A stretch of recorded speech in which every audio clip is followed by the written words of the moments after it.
అన్న నేను మీరు ఒక టాక్ చేసేటప్పుడు ఏ టాక్? ఒక ఇంగ్లీష్ లో ఒక టాక్ చేసినప్పుడు 1000 years ఒకసారి అని ఒక మాట అన్నారు. ఏంటో అంటే 1000 సంవత్సరాలకు ఒకసారి మాత్రమే మనిషి సత్యాన్ని అర్థం చేసుకుంటాడు సంపూర్ణంగా ఓకే అని ఒక ఒక సరదాగా చెప్పింది అది. అందులో యాక్చువల్ సత్యం ఉంది అని చెప్తే ఇంట్రెస్ట్ పోతుంది అందరికి. అది నిజమని చెప్తే చాలా మంది ఇంట్రెస్ట్ కోల్పోయే ప్రమాదం. అందుకని సరదాగా చెప్తున్నా అని చెప్తూ ఎందుకు అట్లా అనవలసి వచ్చిందంటే, ఈ భూమి మీద జ్ఞానోదయం పొందిన వ్యక్తుల సంఖ్య నువ్వు ఒకసారి కౌంట్ చేసి చూద్దాం. ప్రపంచవ్యాప్తంగా ఒక 200-300 మందికి మించి లేరు. 2500 ఏండ్లైనా బుద్ధుడి గురించే మాట్లాడుకుంటున్నారు.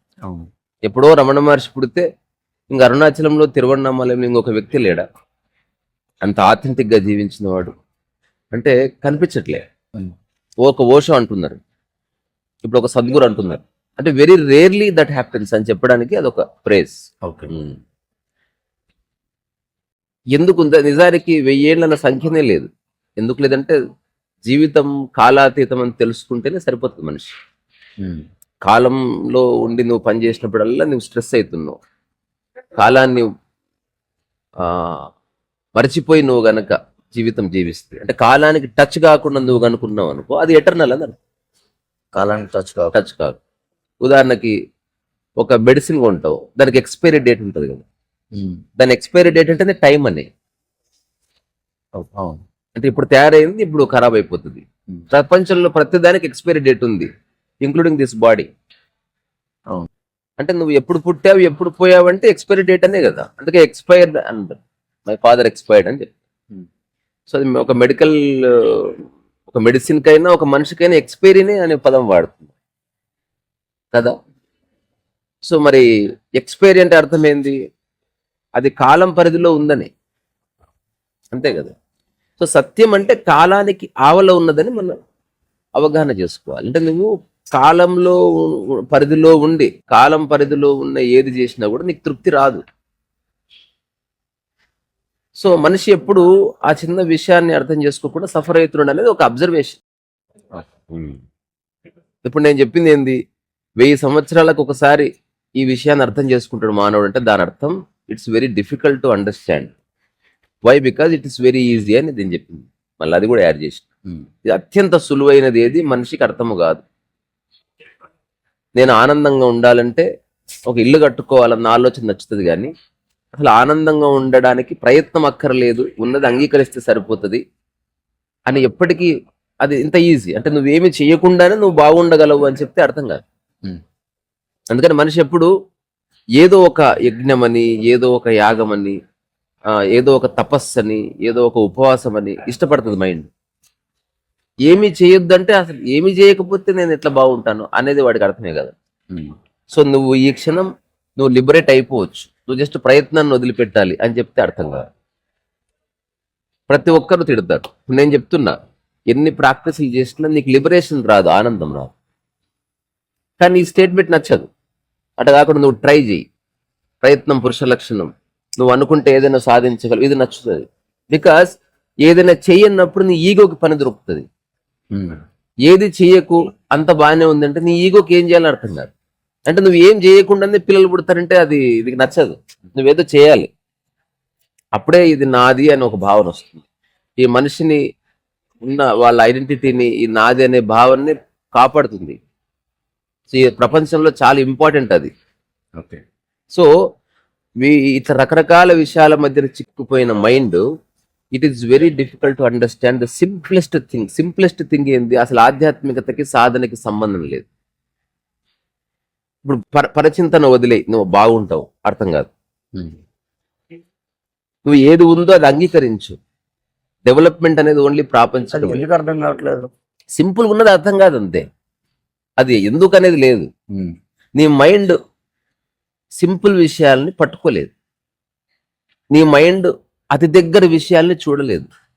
ఉదాహరణకి ఎక్కడి నుంచో హైదరాబాద్ చూద్దామని ఒకడు వస్తాడు, ఇక్కడ ఉన్నవాడు హైదరాబాద్ని ఎప్పుడు చూడు. ఇక్కడి నుంచి హిమాలయాలకు వెళ్తారు, హిమాలయాల్లో ఉన్నవాళ్ళు హిమాలయాలను ఎప్పుడు చూడరు. అది ఒక ఆర్డినరీ ప్లేస్, పిలిగ్రిమేజ్ అంటాం మనం.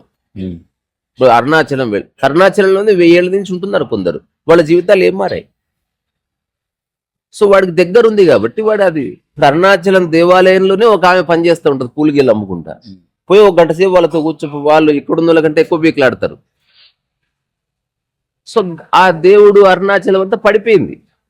Now it is just a business place for them.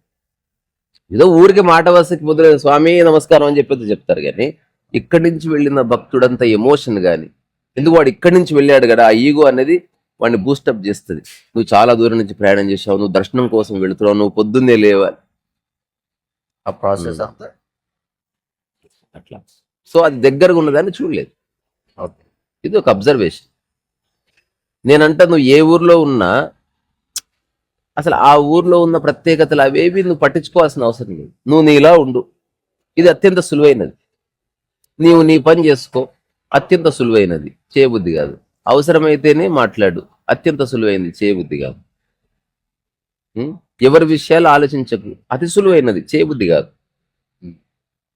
ఈ ప్రపంచాన్ని నువ్వు ఒక్కడివే మార్చలేవు అని తెలుసుకుంటే నీకు విముక్తి. అట్లా. సో అందుకని సరదాగా ఆ స్టేట్మెంట్ చెప్పాల్సి వస్తుంది. ఎప్పుడో 1000 years ఒకసారి తప్ప ప్రయత్నాన్ని వదిలి సాధనకు అతీతంగా మనిషి హాయిగా ఉండవచ్చు, జ్ఞానోదయం పొందవచ్చు అని. ఇంకొకటి, ఎవరెవరైతే సాధన ద్వారా ఎన్లైటన్ అయ్యారో అది కండిషనలీ ఉంటుంది. షరతులతో కూడిన ఎన్లైటన్మెంట్ ఉంటుంది. అట్లాంటి వాడికి ఒక నియమం ఉంటుంది, వాడిని ముట్టుకోవద్దని, వాడు ఒక దూరంగా ఉండాలని, వాడికి శుక్రవారం అని ఇట్లా ఉంటాయి రూల్స్. ఓకే. వాడికి ఎన్లైటన్మెంట్ డే కూడా ఉంటుంది. ఎన్లైట్మెంట్ డే అంటే పుట్టినరోజు ఉన్నప్పుడు ఎన్లైటన్ డే జరుపుకుంటుందంటే వెనక సాధన ఉందని అర్థం. సహజంగా ఉన్నవాడికి there is no enlightenment day. అది ఎప్పుడూ ఉన్నది, మొట్టమొదటిసారి వాడు చూసిండు. ఇప్పుడు ఇంకోటి, మీరు ఎప్పుడైనా ఒక దాంతో ఉండటం ఇష్టం లేకపోయినా, అంటే ఇది తప్పదు కదా అని మీరు అడ్జస్ట్ చేసుకొని ఉంటున్నది అట్లాంటి అట్లా ఎప్పుడు లేదు.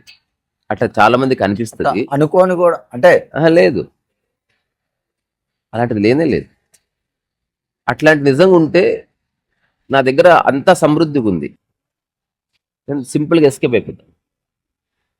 ఇప్పుడు లేనివాడైతే ఉదాహరణకి ఒక ఇంట్లో పనుడు ఉన్నాడు, వాడికి ఇల్లు లేదు, కారు లేదు, వాడి దగ్గర డబ్బు లేదు, ఏమీ లేదు. అట్లాంటి వాడు ఇరుక్కుపోయి ఉంటాడు. నేను అంగీకరించే దాన్ని చూస్తున్నాను అట్లా. సో నాకు సైకలాజికల్గా నాకే ప్రాబ్లం లేదు. రెండోది, నాకు శరీరానికి ఎవరు టచ్ చేయట్లేదు, అందుకని నేను ఫ్రీగానే ఉన్నాను. అంతే తప్ప there is no stress or there is no problem. ఎవరి గురించి అయినా నాకు చింత లేదు. నేను ఓన్లీ ఆర్గ్యూ చేస్తాను, నేను అనుకున్నది చెప్తాను. ఒక్కొక్కరికి ఒక్కొక్కలాగా. ఇప్పుడు నైఫ్ పెయింటింగ్ ఒకలాగా వేస్తావు, తర్వాత బ్రష్తో ఒకలాగా వేస్తావు, తర్వాత వాటర్ కలర్ అయితే సింపుల్గా వేస్తావు. అదే నువ్వు ఇచ్చింగ్ అంటే చేతులు వాడు. సో ఎక్కువ హార్డ్ వర్క్ చేసినట్టు అనిపిస్తుంది. ఒకడు స్కల్ప్చర్ చెప్పితే కష్టపడేట్టు అనిపిస్తుంది. నువ్వు వాడిని అడుగు, నీకు అనిపిస్తుంది ఒకడు సింపుల్గా చేసేవాడికి అనవసరం కష్టపడుతున్నాడు, వాడిని అడుగు, వాడికి అట్లే ఉండకపోవచ్చు. ఓకే. అందుకని నా పాయింట్ ఆఫ్ వ్యూలో నన్ను చూసి కొందరికి అనిపిస్తే అనవసరంగా వీడి సంసారంలోకి వచ్చాడేమో అట్లా అన్నవాళ్ళు ఉన్నారు. అరే ఒకప్పుడు నువ్వు ఫ్రీగా ఉంటుంటే అంటే నేను అంతకంటే ఫ్రీగా ఉన్నట్టు నమ్మబుద్ధి కాదు వాళ్ళు. అంతకంటే ఫ్రీగా ఇక్కడ ఉన్నా నేను. అప్పుడు నన్ను డబ్బు పట్టుకోండి, నేను ఫ్రీగా కనిపిస్తున్నా, బట్ నాకు ఆ హ్యాబిట్స్లో ఇక అప్పుడు నాకు డబ్బు చింత ఉన్నది, అప్పుడు నాకు ఏదో చేయాలన్న చింత ఉన్నది. అది జనాలకు కనబడదు కదా. ఇప్పుడు నేను డీప్ షిట్లో ఉన్నట్టు కనిపిస్తున్నా, ఐఎమ్ నాట్ యాక్చువల్లీ. నేను తాత్కాలికంగా ఒక విషయం గురించి ఎప్పుడు మాట్లాడతా. ఇప్పుడు మనం డిస్కస్ చేస్తున్నాం, ఇట్లా మాట్లాడితే అట్లా మాట్లాడాను, ఎక్కడైనా డిస్కస్ చేస్తాను, ఆర్గ్యూ చేస్తాను, బట్ నా 100% నాకు మనసులో ఏముండదు. ఇది తెలిసిన తర్వాత నేను అంతా చేస్తున్నా, లేకపోతే మనం చచ్చిపోతాం. స్ట్రెస్ వచ్చి దమాక్ ఖరాబ్ అయి నిద్ర రాక చచ్చిపోతాం. అందుకని నాకు వ్యక్తుల పట్ల ఏమీ లేదు. ఈ ప్రపంచంలో ఎంతమంది ఉన్నాయో అన్ని కళ్ళు ఉన్నాయి, అన్ని పర్సెప్షన్స్ ఉన్నాయి. నువ్వు కమ్యూనిస్టులను అడుగు, బుద్ధుడు అంటే ఏందో ఒకటి చెప్తారు. ఒకసారి మా జేఎన్టీ హాస్టల్ ఉన్నప్పుడు ఒక వ్యక్తి వచ్చాడు. అప్పుడు ఎవరో పరమహంస గురించి చెప్తుంటే ఆడ మూర్ఛరోగి అన్నాడు. తను ఫిక్స్ అయిపోయింది అట్లా. ఇప్పుడు పరమహంస వెళ్ళి వాడికి ఎక్స్ప్లెయిన్ చేస్తాడు నేను మూర్ఛరోగిని కాదని, వాడు ఫిక్స్ అయిపోయింది అట్లా. ఇప్పుడు ఎవరన్నా ఒక బూర్జువా సిద్ధాంతాన్ని నమ్మి వ్యక్తి ముందు అనిల్ అంబానీ, ముఖేష్ అంబానీ కొడుకులు రక్తాలు పీల్చి సంపాదించిన డబ్బు అంటాడు, వాడు ఫిక్స్ అయిపోయింది. ఇప్పుడు ఎవరన్నా ఒక హీరో గురించి అంటే అమ్మ బలిసిన ఇంట్లో కుటుంబంలో పుట్టిరు, వేరే వాళ్ళకి ఆపర్చునిటీ రాకుండా వాళ్ళే దొబ్బిండు అంటాడు.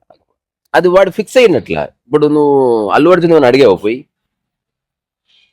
వాళ్ళతో అడిగి నిర్ణయానికి వస్తలేవు. అట్లా నువ్వు బంగారం కిరీటం చేసి పెట్టు మీ చుట్టుపక్కల వాళ్ళకి, ఫ్రెండ్స్కి. ఏదో రోజు వాళ్ళకి తీటలేస్తే, వాళ్ళకి నీవు నచ్చకపోతే అవన్నీ పక్కకి జరిగి దాన్నే పట్టుకుంటారు. అందుకని నువ్వు చేసేది అన్కండిషనల్ గా ఉండని. ఏదైనా ఎదుటి వ్యక్తి ఒపీనియన్ బేస్డ్ గా నువ్వు జీవించొద్దు. ఎదుటి వ్యక్తి ఏదైనా అనుకోని నీ గురించి, అనుకోవద్దని చెప్పు, అయినా అనుకుంటే అనుకోని. అది నువ్వు కాదని తెలిసిపోయిన తర్వాత నువ్వు చేసేదంతా సరదాగానే. ఉదాహరణకి నువ్వు స్టేజ్లో ఒకటి రోల్ చేస్తున్నావు. ఆ రోల్ ఏంటంటే నువ్వు బెగ్గర్ రోల్ అని. అప్పుడు నువ్వు బెగ్గర్ కాదని తెలుసు కనుక నువ్వు డైరెక్టర్ అడుగుతావు, ఇలా అడుక్కోనా, ఇట్లా బోర్ల పడి అడుక్కుంటాను బాలాజీ వచ్చినప్పుడు అంటాను. అప్పుడు డైరెక్టర్ కూడా వెరీ గుడ్, అలా చేద్దామండి. ఇదంతా హెల్దీగా ఎందుకు జరుగుతుంది? You know that you are not the beggar. ఒక్క బెగ్గర్ అన్న అట్లా క్రియేటివ్ అడుక్కుంటాడా? ఈ రోజు నేను చాలా క్రియేటివ్ అడుక్కుంటా అనుకున్న బెగ్గర్ని ఒక్కటి చూపు. అందుకని I know what I am. Okay, అది ఒక్కటి తెలిసిన తర్వాత నువ్వు ఎక్కడుందేమీ కాదు. నువ్వు ఇంకా చెప్పాలంటే ఒకటి దగ్గరికి పోయి నీ అంతకు నువ్వు కావాలని బానేసకుండా నువ్వు కొరడతో కొట్టించుకోవచ్చు. అంత స్వేచ్ఛ ఉంటుంది అందులో, ఇబ్బంది ఉండదు అసలు. గో యాక్సెప్టెన్స్ ఉన్న చోట అసలు ఇబ్బంది ఉండదు. ఒక ఫ్రెండ్ కలవగానే కలుగుతున్నా కూడా ఇది యాక్సెప్ట్ చేయాల్సిన విషయం అనేసి మైండ్ చెప్పుకోవడం ఉండదు. అది మనల్ని మనం ఫూల్ చేసుకోవడమే. అలాంటిది ఆ చిన్న తేట ఎవరికి వాళ్ళకి తెలియాలి, వేరే వాళ్ళకి అనిపించచ్చు. అదే చెప్తున్నా నేను. నీకు తెలుస్తుంది, నీకు నీకు నీకు తెలియాలి. అది సో వ్యక్తిగతంగా నాకు తెలుస్తుంది. I'm not stuck anywhere. నేను స్వేచ్ఛగానే ఉన్నాను. నా స్వేచ్ఛని ఎవ్వరు డిస్టర్బ్ చేయట్లేదు. నా యొక్క రాస్తున్న చెయ్యిని ఎవరు ఆపట్లేదు. నేను తింటున్న కంచాన్ని ఎవరు లాగేసుకోవట్లేదు. నేను అన్నీ చేస్తూ పూర్ణ స్వేచ్ఛలో నేను నా జీవితాన్ని గడపడానికి కావలసిన ఈ అన్నిటినీ నేను సృష్టించుకున్నాను. అది ఎప్పటికీ అలాగే ఉంటుంది. ఇప్పుడు దాని మీద కూడా ఆధారపడలేదు మనసు actually. Okay, I don't have any attachment or bondage with anybody. ఇప్పుడు మీరు కంప్లీట్ స్వార్థంగా ఉన్నారా, లేదంటే సగం సగం స్వార్థంగా ఉన్నారా? పూర్ణ స్వార్థంగా ఉంది. ఐఎమ్ 100% సెల్ఫిష్ అని చెప్పొచ్చు. సో ఈ 100% సెల్ఫిష్ కి రెండు స్థితులు ఉన్నాయి నావి. ఓకే, ఎలా? ఒకటి, నేను అని వాడినప్పుడు నా చుట్టూ ఉన్న అందరూ నాలో భాగమనే వాడతాను. మీరా? నేను ఎప్పుడన్నా నేను అంటే అందరని మిమ్మల్ని కూడా లెక్కలోకి తీసుకొని చెప్తా. ఈరోజు ఏం తిందామంటే మిమ్మల్ని లెక్కలోకి తీసుకొని చెప్తా చాలా సార్. బాగున్నారంటే నేను బాగుండంటే నాతో పాటు బాలాజీ, టైసన్ అంటే ఎవరెవరు నాకు ప్రత్యక్ష సంబంధం కలిగింది అందరు బాగున్నారని అర్థం. అంటే వాళ్ళందరూ సంకనాకి పేరు, నేను మాత్రం బాగున్నాను కాదు. అది స్వార్థము, అది వెరీ బ్యాడ్. ఓకే, ఈ స్వార్థం అంటే స్వీయ అర్థం. నా స్వాలో అన్నీ ఉన్నాయి కలిపి చెప్తాను నా అని. కానీ విడమరి చెప్తే పిచ్చి అంటారు. అది నాకు తెలుస్తుంది నేను బాగున్నాను. ఉదాహరణకి నువ్వు బాగున్నావంటే నేను బాగున్నా అని చెప్పు చూద్దాం. నేను బాగున్నాను అంటే నీ కాలు బాగుంది కదా, నీ గుండె బాగుంది కదా, మరి అట్లెందుకు చెప్పు? నువ్వు బాగున్నావంటే నా కాలు బాగుంది, నా గుండె బాగుంది, నేను బాగా చూడగలుగుతున్నాను, వీటన్ని కలయికలు తయారని నేను బాగున్నాను. మనకి మన ఫుల్ నీలో భాగము ఇంతే అనుకుంటున్నావు, నీలో భాగము వేరే కూడా ఉందని చూడు. అంత బాగుంటే నువ్వు బాగున్నావు. నువ్వు బాగుండటం వల్ల నువ్వు బాగుండట్లే. రకరకాల శక్తుల వ్యక్తుల కలయికలో ఒకటి ఉదయిస్తుంది. బాగుండడం అని దేనంటున్నారు? ఆలోచన లేదని. శరీరం బాగుందంటే శరీరం పట్ల ఆలోచన ఏమి లేదండి అని దాని అర్థం. నేను బాగున్నానంటే నాకే ఆలోచనలు, నన్ను ఇబ్బంది పెట్టే ఆలోచనలు లేవని. అంతకుమించి వేరే అర్థమే లేదు. ఏమైనా ఉందేమో కనుక్కో. యాక్చువల్గా లేదు. నేనైతే బాగున్నానంటే నాకే ఆలోచనలు లేవని. సినిమా బాగుంది అంటే సినిమా గురించి ఇంకా చెప్పడానికి ఏమీ లేదని. సినిమా బాగాలేదంటే మస్తు చెప్తాం మనం. ఎందుకు బాగాలేదు, డ్యాన్స్ బాగాలేదు, కామెడీ ఉన్న టైమింగ్ లేదు. జెట్లీ సినిమా బాగుంది.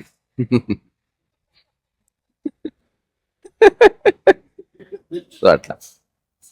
సో ఇప్పుడు ఇంకా అయిపోలే. స్వార్థం అంటే నేను అని వాడినప్పుడు చాలా విషయాలు కలుపుకొని నేనున్నానని స్పృహ కలిగింది నాకు. అందుకని ఈగో లేదు. ఓకే.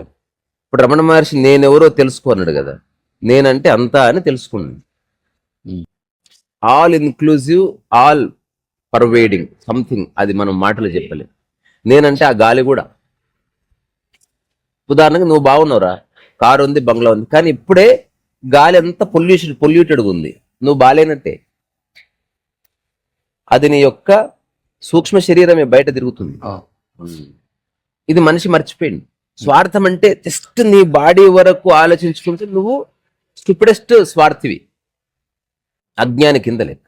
ఓకే. ఎవరెవరికైతే లైఫ్ అర్థమైందో వాళ్ళు చాలా విషయాల్ని కన్సిడర్ చేసి అంతటిది కలిపి స్వార్థం నేను అని చెప్పారు.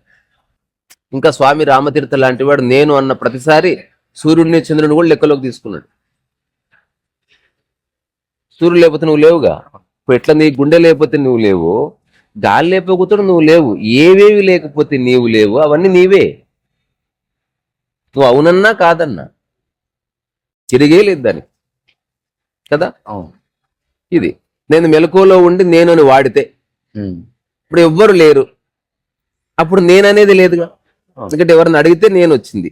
అప్పుడు నేను అసలు నేను అనే భావన ఉండదు, ఉన్నదాన్ని ఏది నేను పట్టించుకోను, చివరికి నా శరీరం మనసుతో సహా.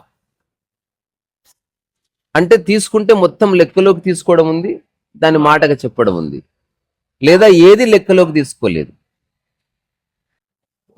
మొత్తానికి వదిలేయడమే. ఈ రెండు స్థితుల్లో స్వార్థము పూర్ణంగా ఉన్నది. నిస్వార్థం అంటే అట్లా నిద్రలో నిస్వార్థం, మెలకువలో స్వార్థం అంటే అది జ్ఞానోదయపు స్థితి. You have taken many things in to consideration. అక్కడి నుంచి నువ్వు మాట పలుకుతున్నావు. ఇప్పుడు తండ్రి బజ్జీలు కొనుక్కుంటున్నాడు అనుకో, పిల్లలతో కలిపి కొంటున్నాడని. తండ్రి ఉద్యోగం చేస్తున్నాడు, అక్కడ బాస్తో తిట్లు తింటున్నాడు, పిల్లల కోసం భార్య కోసం తింటున్నాడు, తానొక్కడు తినడం లేదు. కానీ అతనుకున్న ఉదాత్త లక్షణం వల్ల ఇంటికి వచ్చి వాళ్ళతో షేర్ చేసుకోవట్లేదు, తనకే ఉంచుకున్నాడు దాన్ని. అందుకని నేను అంటే జస్ట్ అజ్ఞానం అంటే ఏంది, నేను నా బాడీ నా తిండి ఇది చాలు, నాకు వేరే వాళ్ళు అక్కర్లేదు అన్నది అజ్ఞానం. ఖచ్చితంగా సఫర్ అవుతాడు వాడు. నేను అనే దాని లోపల సమస్తాన్ని కలిపినావు అనుకో, ఎక్కడుందా నీ ఇంట్లో ఉన్నట్టే ఉంటుంది నీకు. అప్పుడు నీ బంధువులు అని ఏముండదు, చాలా పడిపోతాయి. ఒక రిమార్కబుల్ జర్నీ స్టార్ట్ అయింది. ఓకే. సరే, ఇంకోటి, మీ లైఫ్లో ఎప్పుడైనా మీకు కావాలనుకున్నది వేరే దగ్గర ఉన్నప్పుడు, వేరే వాళ్ళ దగ్గర కానీ వేరే ప్లేస్లో ఉన్నప్పుడు, దాన్ని ఎప్పుడన్నా తీసుకోవాలని కానీ లేదంటే మ్యానిపులేట్ చేసి తీసుకోవాలనో లేకపోతే అలాంటి ఆలోచన ఎప్పుడన్నా వచ్చిందా? 2009 నుంచి ఒక్కసారి రాలేదు. 2009 నుంచి నాకు ఇంకో ఆలోచన వస్తుంది, ఉన్నది కూడా కొందరికి అంటగట్టాలనిపిస్తుంది.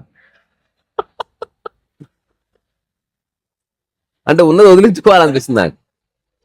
అసలు నాకు లేదు వేరే వాళ్ళ దగ్గర ఉన్న చూసి నాకు ఇంతవరకు ఒక్క థాట్ రాలేదు. కారు కానీ ఒక వ్యక్తి కానీ, I have never got this idea. ఉన్నది బాగుందని చెప్పడమే తప్ప అది నాకు కావాలని అనిపించలేదు ఇప్పుడు ఎందుకో. 2009 తర్వాత దట్ నెవర్ హ్యాపెండ్. ఇంకా ప్రిసైజ్ ఎప్పుడు 2014-15 తర్వాత అదంతా పోయింది. అసలు నాకు అది పోయింది. అది ఎట్లా పోయింది నాకు కూడా తెలియదు. అంటే ఎప్పుడు దాన్ని అది నా దగ్గర ఉన్నదే చాలా ఉంది. నాకు ఇంకేం వద్దనిపిస్తుంది. ట్రై చేయడానికి కూడా ఎప్పుడు లేదు. ఇప్పుడు నాకు ఇప్పుడు 2 థాట్స్ ఉంటాయి. ఒక వస్తువు కావాలంటే దొంగకి దోచుకోవాలని, రైట్ పర్సన్ కి సంపాదించి తీసుకోవాలనిపిస్తుంది.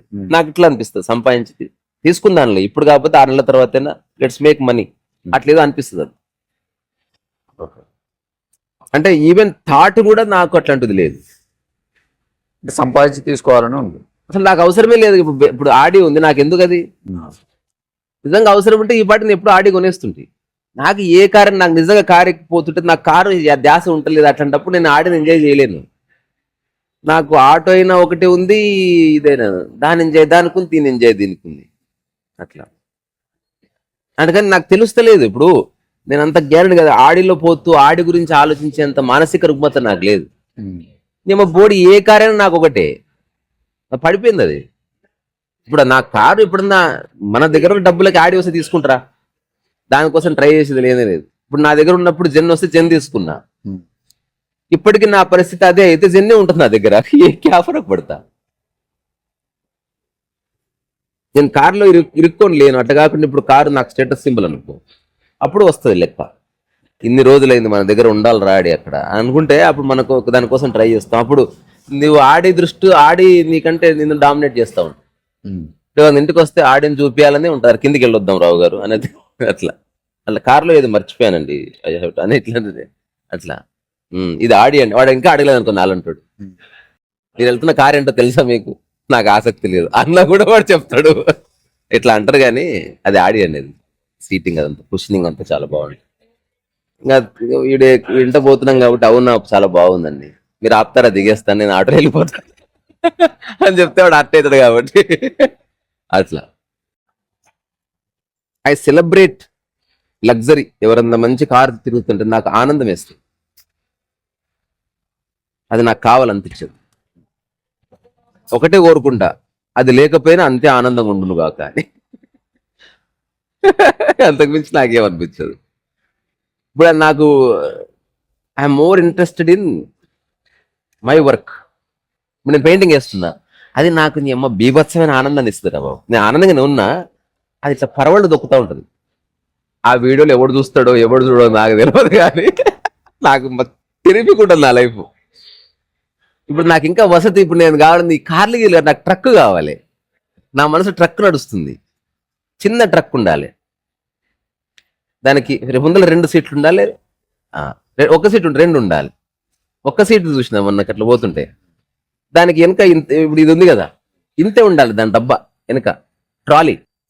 దీనికి చిన్న అవుట్పుట్ వేసి బార్డర్ వేసి దీనికి ఇట్లా పెట్టాలి, రీసా books paintings and nonsense అని ఇట్లా పెట్టి పోవాలి, తీసుకుపోవాలి. ఈ ఏరియాలో ఆపుతా నేను. అక్కడ హోటల్ ఉంది, హాయిగా తినేస్తే నువ్వు చూసుకుంటావు, నేను వస్తే ఒక 2-3 అవర్స్ రోజు బయట తిరగాలి. దాంట్లో అవసరమైతే ఆర్గానిక్ బియ్యము, మనం ఈ రోజు వండుకున్న రోటి పచ్చడి ఇంత డబ్బాల రోటి పచ్చడి నేను యూట్యూబ్ అందుకే తయారు చేసుకున్నా. అది నా యొక్క ఏమంటారు పాంప్లెంట్. అది ఈరోజు మెహదీపట్నం ప్రాంతంలో తిరుగుతున్నాను, నచ్చిన ఫ్రెండ్స్ రండి, ఈరోజు రోటి పచ్చడి తెస్తున్నా, ఆ తర్వాత టైసన్ వండిన ఉల్లిపాయ అంటే మాకు మిగిలింది కొంచెం తీసుకొస్తున్నా, దాంతోపాటు ఒక ఫ్రెండ్ ఆర్గానిక్ ఆయిల్ ఏదో చేసినంట ఇది తీసుకొస్తున్నా, తర్వాత నా పుస్తకాలు తీసుకొస్తున్నా, ఒక 5-6 పెయింటింగ్ వేసిన అది తీసుకొస్తున్నా, దాంతోపాటు ఒక 2-3 టీషర్ట్స్ ఉన్నాయి తీసుకొస్తున్నా. అవన్నీ కొన్నా నేనైతే ఉన్నాను. నేను 3 గంటలు ఉంటాను, మేము ఆడ కూర్చొని పెయింటింగ్లు వేసుకుంటున్నాం. ఎవరైనా వచ్చేటప్పుడు ఇంత ఛాయ్ అన్న ఏమన్నా తీసుకురండి, అటువంటి వాళ్ళు మెసేజ్ పెట్టి ఇట్లా నేను క్రియేటివ్గా చేస్తా. వెరీ సూన్ చేస్తే ఇది ఇప్పుడు నేను చేయొచ్చు. నా ప్రివ్యూలో నా పారామీటర్లో ఉంది, తప్పకుండా చేస్తా. ఇల్లు కట్టుకోవడానికి ఏకైక కారణం ఇంట్లో ఉండొద్దని. ఆ థాట్ వెళ్ళిపోతుంది. ఇంట్లో ఉంటాడు రా ఏదో పిచ్చోడు కాకపోతే, జస్ట్ ఊరికే ఇప్పుడిప్పుడే సంసారం నుండి ఎంజాయ్ చేస్తున్నా ఇంటిని. నేను ఆలూరు బైరాగి, నేను ఇంటి ఎందుకుంటా, నేను భవిష్యత్తులో దొరకను ఎవరికి, ఏది పోతాడో నాకే తెలియదు. నేను ఎట్లా పోతా అంటే వదిలేసిపోతారు ఎవరైనా, అట్లా పోతా, అట్లా చేస్తా. ఇంకోటి నాకు ఎవరితో పోవాలని లేదు కాబట్టి నాకు చింత లేదు అట్లా. అందుకని ఎవరిది లాక్కోవాలని. కానీ ఇప్పుడు నేను టాక్స్లో చెప్పిన ఒక ప్రొఫౌండ్ అంశం ఇది కూడా. నువ్వు ఏదైనా ఇంటికి వెళ్ళినప్పుడు చేయితో కానీ నీ మనసుతో కానీ ఏ వస్తువును ముట్టుకోకు. అది వస్తువులైనా మనిషినైనా మనసుతో ముట్టుకోకు, చేయితో అసలే ముట్టుకోకు. ఇప్పుడు ఇది గ్లాస్ ఉంది, బా భలే ఉందిరా, ఇది మనసుతో ముట్టుకున్నావు. ఇప్పుడు చేతితోనేమో అవసరమైతేనే ముట్టుకో, అంతవరకు. అదర్వైజ్ చేతిని దగ్గర పెట్టు. ఎన్లైటన్మెంట్ అంటే it's combination of million things. ఇప్పుడు నేను చెప్పింది రమణ మహర్షి జీవితకాలం చేసిండు. తను ఎవరి వస్తువు ముట్టుకోలేదు, తను ఎవరిని మనసుతో కూడా టచ్ చేయలేదు. నిరంతరము మనసు తన ఆధీనంలో తాను ఉండడం. అట్లా దాని నుంచి ఇట్లా పోయి అది ఎక్కడ చూడగానే ఇట్లా నాకుతుంది నాలుక, అది లేదు పోయిందా. అప్పుడు నువ్వు ఎక్కడున్నా లిబరేషన్లో ఉన్నట్టే. నీ లిబరేషన్ ఓన్లీ ఇక్కడ ఉంటేనే ఉంటుంది, వేరే చోట ఉంటే ఉండదంటే అది అది దరిద్రం లిబరేషన్. అది కండిషన్. ఎవ్వరున్నా లేకపోయినా ఎలాంటి డైర్ కండిషన్స్ పైన అది ఉంటుంది, దాంతోనే నువ్వు ఉంటావు, అదే నీవు. ఎప్పుడన్నా నీవు ఈ శరీరం నిలబడడానికి కష్టమైన ఒక సందర్భం వస్తుంది చూసి, అప్పుడు కాళ్ళు ఉన్నాయి కదా, ఎస్కేప్ అయిపో. ఎస్కేప్ ఎవ్వడికి జవాబుదారి కాదు. నువ్వు నోరు మూసుకొని తెరవకరా, ఎవ్వడు అడిగినా చెప్పకు, అడిగడిగి వాళ్ళే పోతారు. అట్లా అంటే నీ జీవితాన్ని నీ ఆనందాన్ని పణంగా పెట్టి నువ్వు ఉండాల్సిన అవసరం లేదు. ఒకవేళ ఉంటున్నావు అనుకో, నీవు ఆ కెపాసిటీ ఉంది అని అట్లా.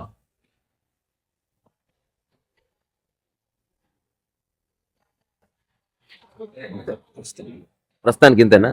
ఇది టైసన్తో సెకండ్ పాడ్కాస్ట్. వీటిని భవిష్యత్తులో ఒక పుస్తకం కూడా తీసుకొస్తాం నేను, టైసన్. మేబీ కొంచెం ప్రిసైజ్గా చేసి అట్లా చేయాలి పని తప్ప వేరేది ఏది నీకు తృప్తినియదు. ఆ పని నిస్వార్థమైతే అద్భుతం. ఇది ఒక్కటే నీకు లిబరేషన్ ఇస్తుంది. నీకు నచ్చిన పని చేసినప్పుడు నిజంగా సమయాతీతంలోకి అడుగు పెడతావు. అది నిస్వార్థమైతే, నిష్కామమైతే నిజంగా సమయాతీతంలోకి అడుగు పెడతావు. ఆ సమయాతీతంలో ఉన్నదే సత్యము. అందుకని ఫస్ట్ దగ్గరకు వచ్చి ఆగుతున్నాము. ది బియాండ్ టైం అంటే కనిపిస్తూనే ఉంటాం అందరికీ, బట్ నీ యొక్క మనస్సు ఎక్కడ సమయంలో చిక్కుకోలేదు. సమయం అంటే పేరు ప్రఖ్యాతులు అంటే సమయమే, లక్ష్యం అంటే సమయమే.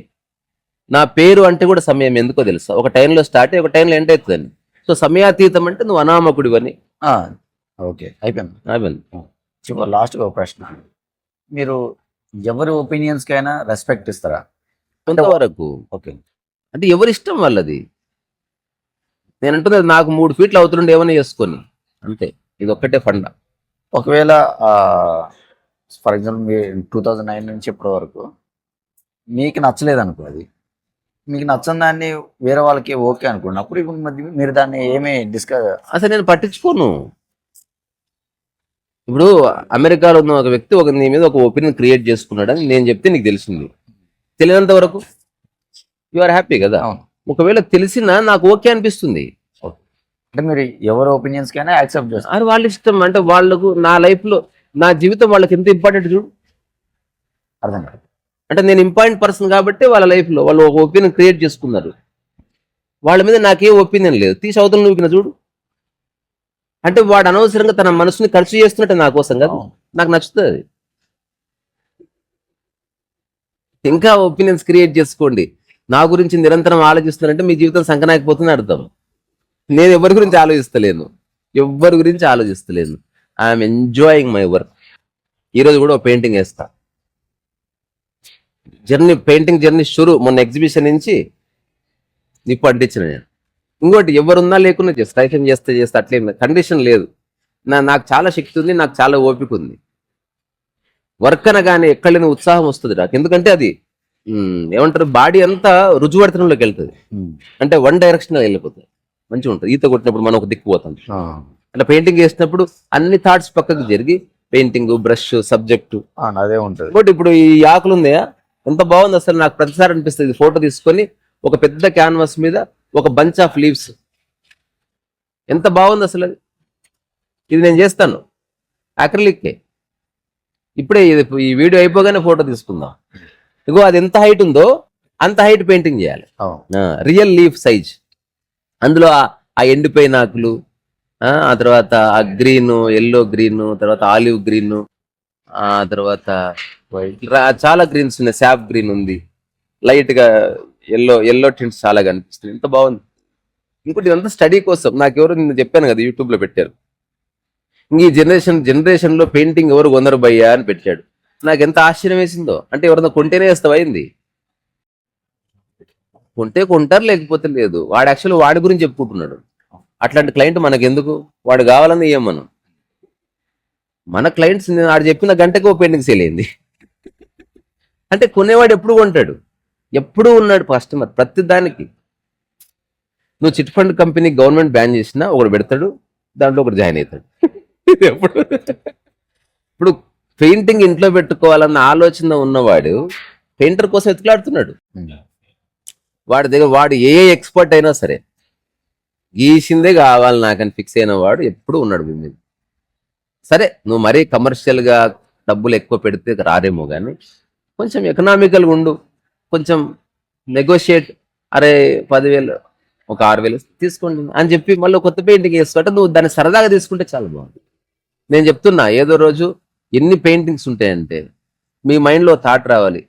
రీసా దగ్గరికి పోతే స్టూడియోకి hundreds of thousands of paintings ఉంటాయి, అన్ని ఒరిజినల్స్.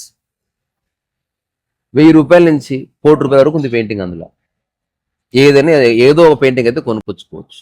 అటువంటి నేను అన్ని ఫ్రేమ్స్తో సహా నేను ఒక బ్యాంక్ తయారు చేస్తా. అసలు ఎన్ని సబ్జెక్ట్స్ ఉన్నాయి.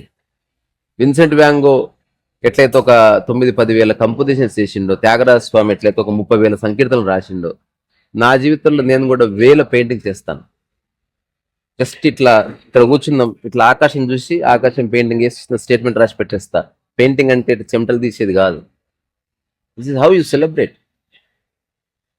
జస్ట్ స్కైస్, ఎన్ని రకాల స్కైలు ఉన్నాయి చూశారు ఎప్పుడన్నా? దాన్ని క్యాప్చర్ చేసి పెయింటింగ్ ఎంత బాగుంటుంది. ఈ 2 చెట్లు స్కై ఎంత బాగుంది అసలు. నేను చేస్తాను, ఎవడో కొంటాడని కానే కాదు. నేను ఎప్పటి నుంచో ప్లాన్ చేస్తున్నది ఇట్లా కంటిన్యూస్ గా పెయింటింగ్ వేయడానికి. అట్లా వేద్దాం అనుకున్నప్పుడు మన దగ్గర పైసలు లేవు, స్టూడియో లేదు, ఈ బ్రషెస్ లేవు, ఏమీ లేవు. కానీ ఆసక్తిని అట్లే పదిలంగా దాచిపెట్టుకున్నాను. నేను ఎప్పుడు నా ఆసక్తిని ఫస్ట్ డే ఎట్లుందో నేను అంతే క్యూరియస్గా ఉన్నా. నా సక్సెస్ పెయింటింగ్ కాదు, నా curiosity towards what's ever I like, అది పోదు. మిగతాదంతా ఆప్షనల్.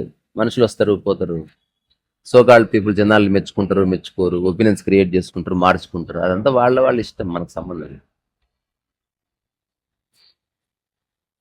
బట్ రియలైజ్ ఇదంతా నువ్వేదో సాధించడానికి కాదు అని తెలుసుకోవడం చాలా ముఖ్యం. గుర్తింపు కోసం కాదు అని తెలుసుకోవడం చాలా ముఖ్యం. అవన్నీ తెలుసుకోబడ్డ తర్వాతనే ఈ ఉత్సాహం మిగిలింది నాకు. లేకపోతే డిసప్పాయింట్మెంటే వస్తుంది. ఇప్పుడు పెయింటింగ్ అమ్మాలని ఎగ్జిబిషన్ చేస్తే సేల్ కాకపోతే వాడు డిసప్పాయింట్ అయ్యాడు. వాడు ఎందుకు పెయింటింగ్ ఎందుకు ఎంచుకున్నాడు? డిసప్పాయింట్ అవ్వడానికి. అందుకని నేను ఐఎమ్ నాట్ డిసప్పాయింట్. ఇప్పుడు నా చుట్టూ ఉన్న ఎవ్వరు సక్సెస్ అయినా అది నా సక్సెస్గా నేను ఎంజాయ్ చేస్తాను, because they are part of మీ.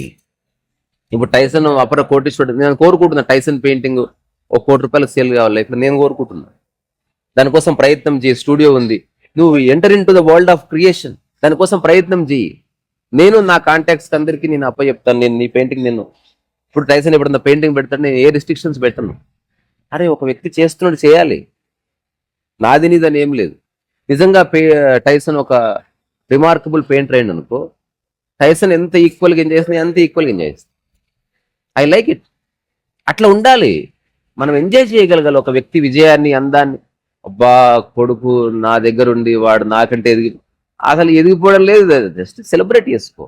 ఇది జెన్యున్ గా. ఇప్పుడు మా ఫ్రెండ్ ఎవరన్నా కారు కొట్టి నాకు సంతోషం అవుతుంది, నాకు ఎక్కి తిరగాలని ఉండదు. అరే వెరీ గుడ్, ఏదో రోజు దాని మీద ఆసక్తి పోవాలి కాక అని కోరు. అట్లా. సో ఇది మరొక పాడ్కాస్ట్ తో మళ్ళీ కలుసుకుందాం. Let's talk. ఇది వెరీ ఆనెస్ట్ కాన్వర్జేషన్స్. అంటే ఇప్పుడు టైసన్ కి ఒక మానసిక పరిపక్వత వచ్చింది, అంటే షాక్ తినడం అయిపోయింది. Now he's able to see things. ఇప్పుడు కుక్క ముట్టినైనా సరే లేకపోతే దేన్నైనా ఒకేలా చూస్తున్నాడు. నైస్. అది వస్తుందో అంటే ఒక అంతర్గత స్టెబిలిటీ వస్తుంది. అది ఏదో చిన్న జోక్ చెప్పి ముగిస్తా. అంటే స్టెబిలిటీ వస్తే ఎలా ఉంటది? నేను మా ఫ్రెండ్ షాపర్ స్టాప్ లో షాపింగ్ చేస్తున్నాం, నాకే ప్యాంట్ ఇప్పిస్తా అంటే పోయినా. అప్పట్లో మనది అంటే బెగ్గింగ్ ఇవ్వాలి అంటే ఎవడన్నా ఇప్పిస్తా అంటే పోయేది. షాపర్ స్టాప్ అంటే ఎగేసుకుంటూ పోయిన తర్వాత వాడికి వెరీ బిజీ పర్సన్, వాడికి ఫోన్ వస్తే ఒక్కసారి షాపింగ్ ఆగిపోవచ్చు. అరే నాకు పని ఉందిరా తర్వాత చూసుకున్నా అంటే నేనేం అనలేను. వాడి ఫోన్ వచ్చింది, అబ్బా అనుకున్నా. అప్పుడు ఫోన్లో వాడి బిహేవియర్ ఎట్లుంది? కౌన్ కబ్బు కైసా కహా కౌన్ కితనా ఠీకే, ఇంతే. This is what he spoke. ఇప్పుడు ఎప్పుడు ఏమర్థమైంది? ఎవరని అడుగుతాడు? అన్నీ ఉన్నాయి కదా. అంటే నీకేమర్థం? నేను ప్లేన్ గా కౌన్ కబు కౌన్ కహా. ఇప్పుడు ఏమన్నా ఉందా? ఎక్స్ప్రెషన్ ఏం లేదు, ఏం లేదు. కౌన్ అంటే అది వేరు. కౌన్ తర్వాత అది ప్యాంట్ ఏదో కొంటా ఉన్నావు కదా, అమ్మాయి వీడికి ఏదో ఇంపార్టెంట్ కాల్ కాదులే, నేను రిలాక్స్ అయిపోయి ఆ తర్వాత ఒక 2 hours భోజనం గిజనం చేసిన తర్వాత నేనే అడిగా, ఏమిరా కాలిందంటే అమ్మ బాత్రూంలో జాలి కింద పడ్డదంట, కాలిందంట అంతే. అంటే కావాలంటే అమ్మి, కహా అంటే బాత్రూమ్. మరి నీ ఫేస్ లో ఎక్స్ప్రెషన్ లేదంటే ఇప్పుడు నేను స్పర్శనే అటు ఉరికినా ఆమె కాలు నొప్పి తగ్గదు. అక్కడ ఎంతమంది తీసుకుపోయినా బిల్లు నేనే కట్టాలి, పంపించేసిన ఆల్రెడీ, యూపీఐ అయిపోయింది. తర్వాత ఎంతమంది ఉన్నా నేను పోయిన తర్వాతనే రిలాక్స్ అవుతుంది. అది విషయం. అందుకని ఒకప్పుడైతే నేను వదిలిపెట్టి పరిగెడుతుంటే, ఇప్పుడు నాకు కొంత లైఫ్ అర్థమైంది. అది ఇప్పుడు నేను ఖచ్చితంగా నేనే వెళ్తాను, ఏమీ కాదు. సినిమాకి వెళ్దాం. నాకు కొంచెం అమ్మారా, అవును సినిమాకి, ఏ సినిమాకి వస్తే అమ్మారా ఇప్పటికా ఉంది, బానే ఉంది, మా ఓడు కరెక్టే కావును. ఇప్పుడు నాకు కూడా అట్లే ఉంటుంది. జెన్యున్ గా నాకే ఎమోషన్ లేదు, రియల్ గా నాకు ఎమోషన్ లేదు. ఊరికే డ్రామా లాగా ఏదో చేస్తూ ఉంటుంది, నాకు అనిపిస్తుంది ఏదో ఆట, ఇదంతా ఒక ఆటని అనిపిస్తుంది నాకు ఎట్లా చూసినా. ఇప్పుడు జస్ట్ ఇంత పెద్ద విశ్వంలో ఒక 5-6 చీమలు కలిసి మనం ఉద్యమం చేద్దాం, మొత్తం ఇసుకనంతా మాఫియా చేద్దాం అనుకుంటే మన పాయింట్ ఆఫ్ వ్యూ ఎట్లుంటుందిరా, నీవెంత, నువ్వు తీసుకుపోయి ఇసుక ఎంత, నువ్వు చేసే మాఫియా. అట్లా ఏదో పెద్ద స్కేల్లో ఆలోచిస్తే మనం ఎంత, మన ఆలోచనలు ఎంత, వ్యక్తితో మనకుండే గొడవలేంది, దాన్ని మనం డిస్టర్బ్ కావడం ఏంది. ఒక డ్రామాలో ఇద్దరు ఆ వాగ్వివాదం చేసుకుంటారు, అట్లా నువ్వు చేయలేవా ఒక విషయం కోసం? నేను ఎప్పుడు ఆర్గ్యూ చేసినా నేను ఆర్గ్యుమెంట్ ఎంజాయ్ చేస్తా, నేను దాన్ని పర్సనల్గా తీసుకోను. నాకు దీనికి ఓషో చెప్పిన మాట, the people have forgotten the art of arguing, so immediately they get personal with each other. That is the problem with argument. So argument is ఒక మంచి విషయం అని చెప్పాడు. You have to you should be able to argue without bringing your personal things.